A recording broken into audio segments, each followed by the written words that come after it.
What's going on, everybody? Welcome to today's YouTube video. We got another whiteboard talk with Coach Jack about the reasons why 99% of people honestly fail to achieve their dream physique and their dream body.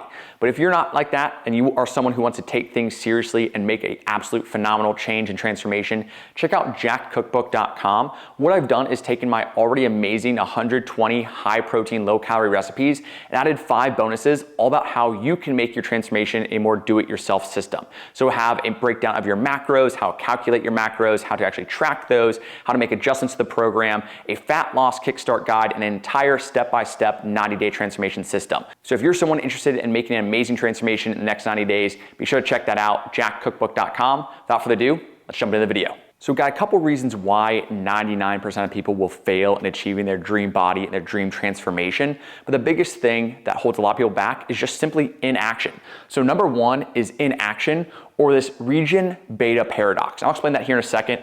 2 through 6 are more so when you start to take action. Common mistakes I see all the time why people fail. But the first one is simply not taking the action to start, not actually starting a body transformation, not worrying about your health, your diet, and losing that weight. So a big thing here, as I mentioned, is the region beta paradox. And this is used in a lot of different situations. I think it's a lot of times talked about in business or with your career as well. But essentially what we have here, we have a graph with the y-axis being action and the x-axis being your situation. So essentially we have a great situation down here, a so-so or just okay, mediocre situation here, and then a horrible situation here, like absolutely terrible, you need to get out of it. And here we have a graph of basically like the likelihood of you taking action based on the level, well I guess the amount of action you want to take in a situation you're in. So here, when things are great, your action is probably going to be pretty low, right? Why change anything if things are going really, really well? Right? If your families have a great situation, if you have a great career, you have a great body, you feel healthy, there's no need to make a change, right? So your actions can be pretty low. But if you're in this inaction zone, which is that kind of region beta, you're gonna have a so-so kind of situation. So that could be in your career, it's a so-so situation, you have an okay salary, but you don't like your job, you don't like your coworkers, but you have to pay some bills, but it's not really bad enough where you need to make a change, right? Or in health and fitness, you are maybe 20, 25 pounds overweight, you can kind of cover it up with t-shirts, you don't feel like you're sick, your doctor isn't telling you you have to go on medications, you just don't like how you look or how you feel. You might not really make any changes, right? But then we have the action zone, or where as things get worse, essentially your action or the things that you're actually going to do about it become increasingly more important, right? So when you're in a horrible situation, when work is absolutely terrible, your coworkers stink, you have a poor salary, everything is horrible, you're probably more likely to quit that job and move on, right? But if it was okay or maybe you got paid a little bit more, you maybe never took that action. You just stay in this so-so or mediocrity zone. But if it's horrible, you're gonna change. Or if you're, let's say, hopefully, if you're 60, 70, 80 pounds overweight, your doctor's recommending that you go on medications, you might be pre-diabetic, it's actually gonna impact your life and how you function and actually how long you live and the quality of your life, that's a pretty horrible situation. So hopefully, you're gonna be pretty high on the ability to take, or the want to take action. So the biggest thing here is, if you're in this region beta, which is kind of a paradox, right? That there's inaction. You're not actually doing anything because your situation is just so-so, but it's not great and it's not absolutely horrible. And this is where a lot of people get stuck, not only in health and fitness, but in all aspects of life. A so-so relationship, a so-so career, a so-so job, a so-so life as a whole. And they don't really take action. And it's almost better if it was worse, so you'd actually quit your job, you'd actually move on, you'd actually try something, you'd actually find something you're passionate about or find a better partner, whatever it is. So sometimes we need things to be horrible in order to actually get the action we need. So if you're in this inaction zone, I just want to let you know that you're not alone. I was in this situation not too long ago myself with my career as an engineer. I was just kind of living this so-so life. And I decided, you know what, even though things aren't horrible, I don't want to be so-so. I don't want mediocrity. I don't want to be just okay. I want to be great. I want to have a life that I choose. I want to have some freedom. I want to have some flexibility. I want to go for it, risk things. So if you're in this inaction zone, especially with health and fitness, make sure that you realize the goal here is to get over in this great zone. And it doesn't take a ton of action to actually move yourself over there if you're in this so-so, but don't let yourself get to, let's say, rock bottom before you actually make a change. Ideally, we make the change sooner and it's not as complicated as you might think. So most importantly is you have to start to take action. You cannot just kind of live in mediocrity and expect to get, once again, your dream physique or your dream transformation. You have to take action. But now, once we have decided to take action, what do things look like? So a common mistake I see all the time is chasing shortcuts. So people like to chase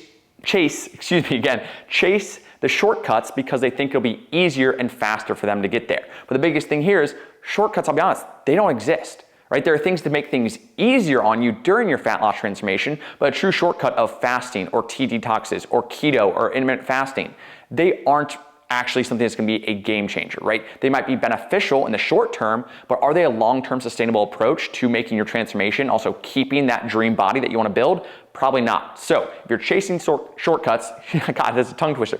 Chasing shortcuts, there we go. Make sure that you have the right idea in mind of going forward, and is it something sustainable for the long term? Number 3, we have can't delay gratification, or essentially they want immediate results, right? If you're someone who's been struggling with your weight or hasn't really been in a, let's say, a very healthy, fit body for a long time, let's say 3, 4, 5 years, but you expect to change your entire body and physique in 3 months, you're probably going to be shit out of luck, and you just need to make sure you're okay with delaying gratification. It's not going to happen overnight. It's not going to happen in a quick 8-week fat loss program. As much as those are marketed today as this 8-week summer shred, if you've been dealing with bad habits and being overweight for 8 years, 8 weeks is not going to make a change. So make sure that you don't need immediate results. What you need is a system that will get you the results over time and be able to delay that gratification.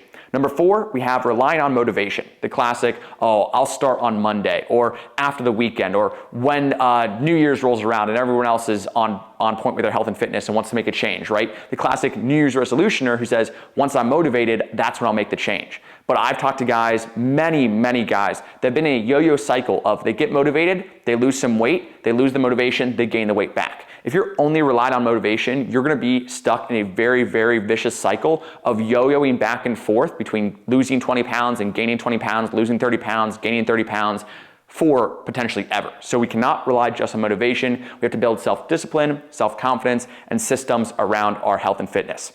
Number 5, all or nothing. And this kind of goes with the relying on motivation. But people think, okay, you're either all in or all out. You have to be all in, give up any sort of fun foods, any sort of alcohol, all carbs, and be all in or make a change, or you just don't do anything about it, right? When something is always better than nothing. And speaking from experience, not only myself, but the other 500 guys I've worked with, the all or nothing mentality is not needed. I have never been all or nothing. I've always balanced family life, social events, eating out, ice cream. I have a big sweet tooth. And trust me, the all or nothing only does you a disservice and either, once again, keeps you in that yo-yo cycle or never allows you to actually reach the goals that you need.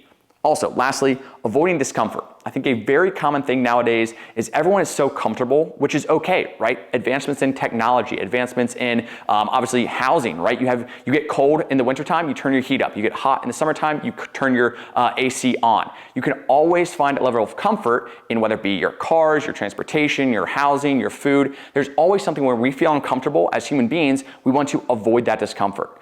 But at the same time, it doesn't allow us to build any sort of grit or fortitude or self-discipline if we only ever seek comfort. We cannot grow from a place of comfort. We need to be okay, maybe even seek discomfort in order to grow. So especially in a situation where you're 20, 30, 40, 50 pounds overweight and you know deep down that there's something missing from your life and you know that you can unlock a level of health and fitness that is going to be higher and support your goals, not only your confidence, but how you live and how you function and your longevity throughout the next, hopefully, 40, 50 healthy years of your life. The biggest thing there is you have to be okay with a little bit of discomfort.